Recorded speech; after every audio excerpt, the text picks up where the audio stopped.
আমি আপনার ছোট যা হই ভাবি, আবার বলতে পারেন আপনার স্বামীর প্রাক্তন শালিকা।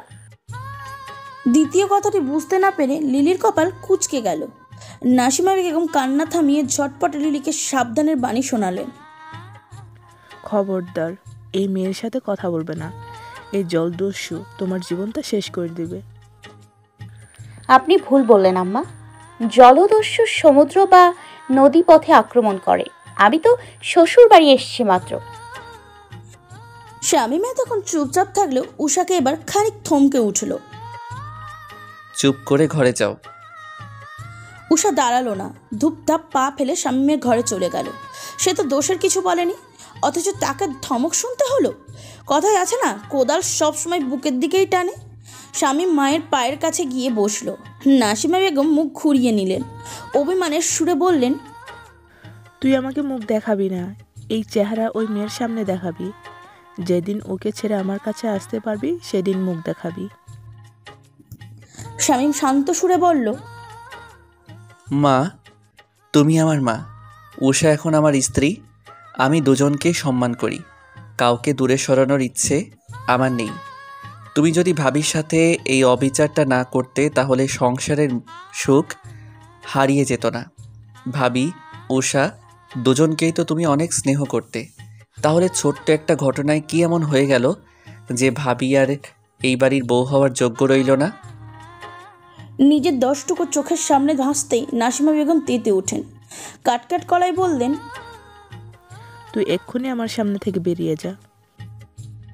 মা, আমার কথা শোনো। ঠিক আছে, তুই না গেলে আমিই বেরিয়ে যাচ্ছি। নিরুপায় হয়ে লম্বা দীর্ঘশ্বাস ফেলল শামীম। মায়ের ঘর থেকে বেরিয়ে ভাবল উষার জেদের কাছে হার মেনে সে বড্ড ভুল করেছে। সাংসারিক শান্তির সাথে সাথে তার মানসিক শান্তিও হারাবে সে।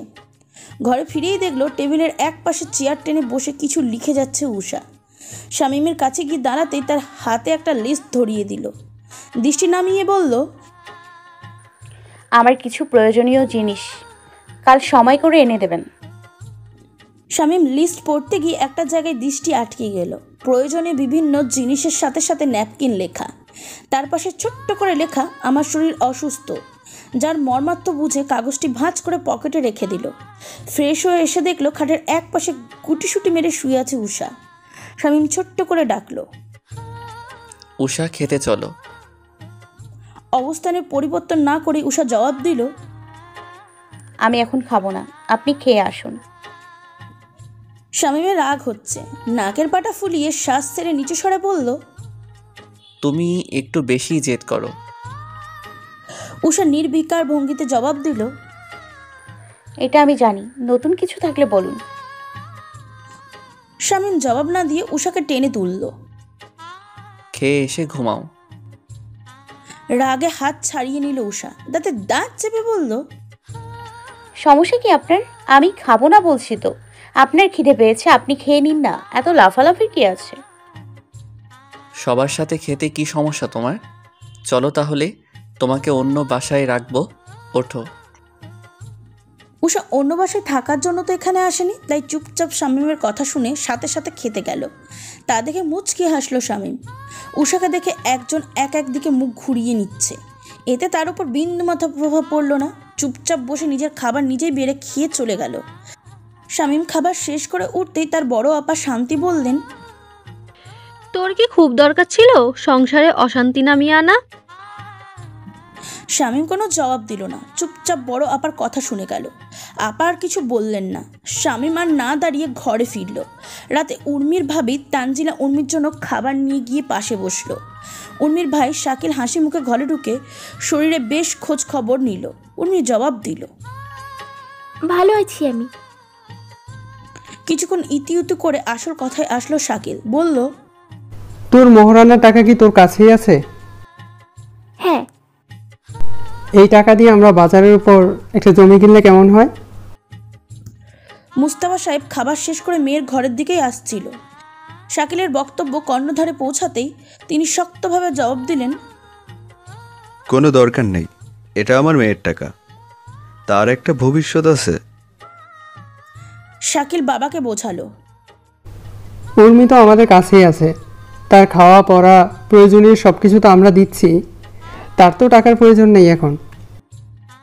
মুস্তফা সাহেব তাচ্ছিল্যে হেসে বললেন, এই সামান্য টাকার লোভ সামলাতে পারছ না। টাকা তার প্রয়োজন কি অপ্রয়োজন সেটা তোমার বুঝতে হবে না।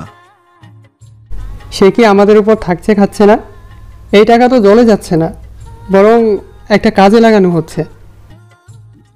মুস্তফা সাহেব হুঙ্কার ছেড়ে বললেন, সে তোমার টাকায় নয়, তার বাবার টাকায় খাচ্ছে। বাবাকে উত্তেজিত হতে দেখে উর্মি বলল, বাবা, ভাইয়া তো খারাপ কিছুই বলেনি। আমার তো এখন টাকার প্রয়োজন নেই, জমি কিনলে বরং লাভই হবে। তানজিনা শক্ত করে চেপে ধরল উর্মির হাত, চোখ দিয়ে ক্রমাগত ইশারা করে চলেছে। তোমার ভাইয়ের কথায় কান দিও না। ব্যাপারটা খুবই সূক্ষ্ম নজরে লক্ষ্য করেছে শাকিল, দাঁতে দাঁত চেপে মাথা ঝাঁকালো, যার অর্থ আজ তানজিনার উপরে বড় ঝড় আসতে চলেছে। মোস্তফা সাহেব সাপ জানিয়ে দিলেন, উর্মির টাকা ওর চিকিৎসায় খরচ হবে, এই টাকার উপর থেকে দৃষ্টি সরিয়ে নাও। শাকিল বেরিয়ে গেল। তানজিনা বের হতে যেতেই উর্মি হাত চেপে ধরে বলল, বিয়ের কয়েক মাস পর থেকেই তোমার ভাইয়ের নতুন নতুন রূপের সাথে পরিচিত হচ্ছি। এ আর এমন কি, তুমি ঘুমিয়ে পড়ো। বলে তানজিনা বেরিয়ে গেল। লিস্টের জিনিসগুলো এনেছেন? পাঞ্জাবি খুলে রাখতে রাখতেই শামীম জবাব দিল। উষা বিরক্তিতে চ শব্দ করে বলল, এভাবে আমি আর কতক্ষণ থাকবো? বিরক্তিকর। শামীমের জবাবে অপেক্ষা না করেই বেরিয়ে গেল সে। বাইরে গিয়ে দেখলো নাসিমা বেগম রাহাতের স্ত্রী লিলিকে নিজের ঘরে ডাকছেন, নিশ্চয়ই তার নামে কান পড়া দেবেন। সেদিকে গেল উষা, ওনার সাথে কিছু বোঝাপড়া আছে। শামীম আসার পূর্বেই উর্মির সাথে ফোনে কথা হয়েছে। নাসিমা বেগম তাদের বাসায় ফোন দিয়ে তার মাকে যাচ্ছে তাই শুনিয়ে দিয়েছেন। রাগ কন্ট্রোল করতে পারল না সে। এই অতিরিক্ত রাগ জিনিসটাই ধ্বংসের কারণ। নাসিমা বেগমের মুখোমুখি দাঁড়িয়ে উষা শক্ত কণ্ঠে প্রশ্ন করল, আপনি আমার মাকে কেন ফোন করেছেন? আর কোন সাহসেই বা তাকে বেহায়া নারী বললেন? ভুল কিছু বলিনি আমি। এক মেয়ে নিয়ে আরেক মেয়ে পাঠিয়েছি। এখানে বেহায়াপনা ছাড়া ভালো কিছুই দেখছি না আমি। উষা দাঁতে দাঁত চেপে বলল, আমার মাকে নিয়ে আপনার মুখ থেকে যতগুলো কুরুচিপূর্ণ কথা বের হবে তার সবগুলোই আপনি। উষা দাঁড়ালো না, বেরিয়ে যেতে চিৎকার চেঁচামেচি শুরু করলেন নাসিমা। স্বামী মাত্র নাস্তা করতে বসেছে, মায়ের ঘর থেকে শব্দ পেয়ে সেদিকে গেল। স্বামী মায়ের ঘরে থাকাকালীন উষার নাস্তা সেরে ঘরে গেল। মিনিট 10 পরেই অন্য এক শামীমকে আবিষ্কার করলো, যার চোখে মুখে জ্বলন্ত আগুন। শক্ত চোয়ালের উপরিভাগে রগগুলো ফুলে উঠেছে। শক্ত হাতে কঠোরভাবে উষার হাত চেপে ধরে বাইরের দিকে টেনে নিয়ে যাচ্ছে। ব্যথা পেয়ে উষা বলল, ব্যথা পাচ্ছি আমি। চুপ, একদম চুপ। বললাম না ব্যথা পাচ্ছি, হাত সারুন। শামীম উষার কথার প্রত্যুত্তরে কিছু বলল না, তাকে টেনে মায়ের সামনে দাঁড় করালো। গমগমে স্বরে বলল, মাকে কি বলেছো তুমি? আমার সামনে বলো। উষা একটুও ভরকালো না, বরং কাট কাট গলায় বলল, কেন? আপনার মা বলেনি আমার মাকে কি বলেছেন আর আমি আপনার মাকে কি বলেছি? আমি সামনাসামনি শুনতে চাই। শামীমের নির্লিপ্ত জবাব। ঘটনাচক্রে নাসিমা বেগম খানিকটা ভীত সন্ত্রস্ত হলেন। ভেবেছিলেন ছেলের আড়ালে বউকে শাসন করবে, কিন্তু তিনি দেখছেন ছেলের সামনাসামনি মোকাবেলা করাতে চাইছে। বিষয়টা ধামাচাপা দিতেই বললেন, আমিই খারাপ? তাই আমাকে যা বলার বলেছেন। শাসন করার নাম করে আর অপমান করতে হবে না। শামীম আবারও জিজ্ঞাসা করল, কি বলেছো মাকে? একবার নাসিমা বেগমের ভীত সন্ত্রস্ত মুখের দিকে তাকিয়ে সবটা বলে দিল উষা। সেখানে লিলিও উপস্থিত ছিল, এটাও বলে দিল। এবার যা হওয়ার হোক। তার গায়ে হাত তুলতে আসলে একটা হেস্তনেস্ত করেই ছাড়বে সে। স্বামী বলে তার অন্যায় শাসন মেনে নেবে না। সবটা শুনে লিলির দিকে তাকালো স্বামী। অনড়ভাবে জিজ্ঞাসা করল, আপনি ছিলেন সেখানে? উষা আর কিছু বলেছে মাকে? লিলি মাথা নিচু করে দাঁড়িয়ে রইল, কোনো জবাব দিতে পারল না। তার নীরবতা দেখে যা বোঝার বুঝে গেল স্বামী। নিজের উপরেই তাচ্ছিল্য করল। উষাকে বলল, দ্রুত ঘরে যাও। কেন যাব আমি? শামীম দ্বিগুণ রাগ নিয়ে বলল। যেতে বলেছি তোমায়। মেজাজটাই খারাপ হয়ে গেল। না দাঁড়িয়ে ঘরের দিকে পা বাড়ালো। শামীম দাঁড়িয়ে দেখলো উষা যাচ্ছে কিনা। ওকে নিজেদের ঘরে ঢুকতে দেখেই মাকে উদ্দেশ্য করে বলল, কেন করছো এসব? তুমি তো এমন ছিলে না মা। উষা তোমাকে গালমন্দ করেছে শুনে আমার কতটা খারাপ লেগেছে।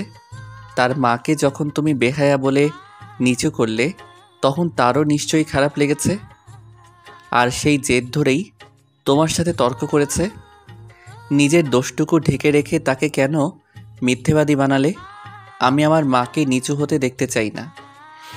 আমি চাই না আমার মাকে অন্যরা ঘৃণিত নজরে দেখুক। কিন্তু ভাবির অসুস্থতার পর থেকেই তুমি কেমন বদলে যাচ্ছ। মানছি তুমি হয়তো একটা ভুল করে ফেলেছ, তাই বলে এখনও একই কাজ করে যাবে? আমি চাই আমার পরিবার মিলেমিশে থাকুক, কিন্তু তুমি উষার মাকে ফোন করে ব্যাপারটা আরও ঘেঁটে দিলে। নাসিমা বেগম মুখ ঘুরিয়ে বললেন, শাশুড়ির জন্য যখন এতই দরদ তখন শ্বশুর বাড়ি গিয়ে থাক। মাকে বোঝাতে কি এবারও হতাশ নিঃশ্বাস ফেলল শামীম। ঘরে ফিরেই উষাকে শুয়ে থাকতে দেখলো। নরম সুরে একবার উষা বলে ডাকলো, সাড়া দিল না সে। বুঝতে পারলো রাগ করেছে। অফিস যাওয়ার আগে উষার জিনিসপত্র কিনে দিয়ে যেতে হবে বলে আর কথা বাড়ালো না। শামীম বেরিয়ে যেতে উষা উঠে ছাদে গেল। বর্ষার দিনেই ছাদটার অবস্থা একেবারেই খারাপ থাকে। শ্যাওলা জমে পিচ্ছিল অবস্থা। তার উপর ছাদের রেলিং নেই। 3 দিন টানা বৃষ্টির পর একটু সূর্যের দেখা পেতেই জামা কাপড় ছাদে শুকোতে দিয়ে গেল উর্মি।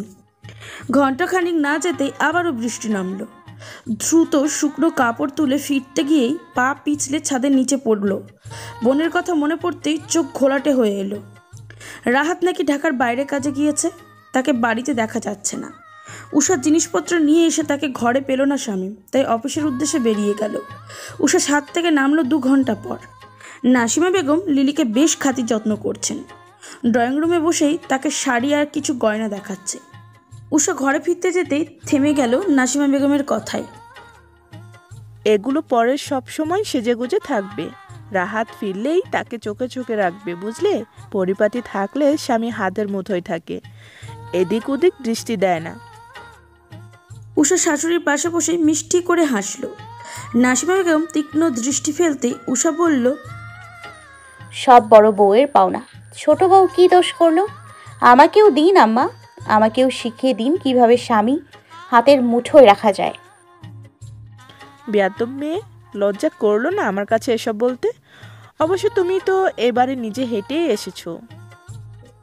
উষা গা জ্বালানো হাসি দিয়ে বলল, শাশুড়ির যদি দৃষ্টি উঁচু নিচু হয় তবে বধূ লজ্জা পাবে কেন? আর রইল হেঁটে আসার কথা, আমি তো হেঁটে আসিনি, আপনার স্বামী আর ছেলে গিয়ে আমাকে নিয়ে এসছে গাড়িতে করে। নাসিমা বেগম কথায় হেরে গিয়ে আক্ষেপের সুরে বললেন, তুমি এত বেয়াদব? তোমার বোনটা তো এমন ছিল না।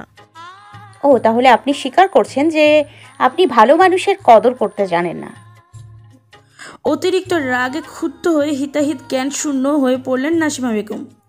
উষাকে চোর দেওয়ার উদ্দেশ্যে হাত তুলেও থেমে গেলেন আনোয়ার হোসেনের কথায়। এখানে কি হচ্ছে? শ্বশুরকে দেখে উষা মিটমিটি হেসে বলল, আম্মা আমাদের শাড়ি গয়না ভাগ করে দিচ্ছেন বাবা। আনোয়ার সাহেব সোফায় গা এলিয়ে দিয়ে নাসিমা বেগমের উদ্দেশ্যে বললেন, তুমি তো 2 ছেলের বইয়ের জন্য বেশ কিছু গয়না বানিয়েছো। কিছুটা উর্মিকে দিয়েছো, বাকিটা ওদের দুজনকে দিয়ে দাও। নাসিমা বেগম সব কিছু আনোয়ার হোসেনের সামনে রেখেই লিলির হাত ধরে টেনে নিয়ে গেলেন। আনোয়ার হোসেন লিলিকে থামিয়ে দিল। দাঁড়াও মা। তিনি দুজনকেই সব কিছু ভাগ করে দিলেন। নাসিমা বেগম আর দাঁড়ালো না, মুখ ঝামটা দিয়ে চলে গেলেন। আনোয়ার হোসেন ঘরে ফিরতেই লিলি উষার সামনে এসে দাঁড়ালো, চোখে চোখ রেখে বলল, আমার সাথে এমন ব্যবহার কেন করছো? আমিও তো বউ, কই আমি তো এমন কিছু করছি না যাতে বড়রা কষ্ট পায়। এরপর থেকে নিজেকে শুধরে না নিলে বড় হিসেবে তোমাকে শাসন করতে বাধ্য হব আমি। উষা কিটকিটিয়ে হেসে উঠল, ঠোঁটজোড়া ভিজিয়ে বলল, আমি আমার প্রাপ্য বুঝে নিচ্ছি। আপনার সাথে আমার কোনো শত্রুতা নেই, তাই আমাকে উল্টাপাল্টা জ্ঞান দিতে আসবেন না। চোখ ছোট করে মনে করার চেষ্টা করে বলল, আর কি যেন বলছিলেন? আমাকে শাসন করবেন? আমার স্বামীকে আমাকে শাসন করার অধিকার আপনাকে দিয়েছে নাকি? চোখ মুখ কঠিন করে লিলির পাশ কাটিয়ে চলে গেল উষা। তার যাওয়ার পথে নিমেষহীন তাকিয়ে রইল লিলি। মুখ থেকে একটি শব্দও উচ্চারণ করলো না। হয়তো এখনও সবটা মস্তিষ্কের আয়ত্তে আনতে পারেনি। প্রথমেই দীর্ঘ একটা গোসল দিল উষা। এখন শরীর আর মন দুটোই বেশ ভালো লাগছে। খাটের ওপর তার সব জিনিসপত্র রেখে গিয়েছিল শামীম।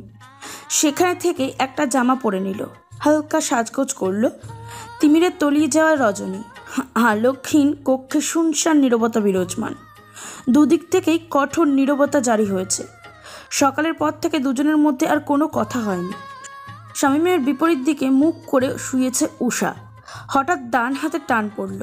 দৈবত কি ঘটেছে দেখতে গিয়ে উপলব্ধি করল কক্ষের বাতি জ্বালানো হয়েছে। এতক্ষণ যাবৎ অন্ধকারে চোখ শুয়ে গিয়েছিল বিধায় প্রথমে চোখ খুলে তাকাতে একটুখানি বেগ পেতে হলো উষার। শামীম গভীর মনোযোগ দিয়ে উষার হাতের নীলচে দাগ পর্যবেক্ষণ করছে। সকালে বেশ শক্ত হাতেই চেপে ধরেছিল সে। আচমকা ব্যথা দেওয়া স্থানে চুমুর স্পর্শ দিয়ে বসল শামীম।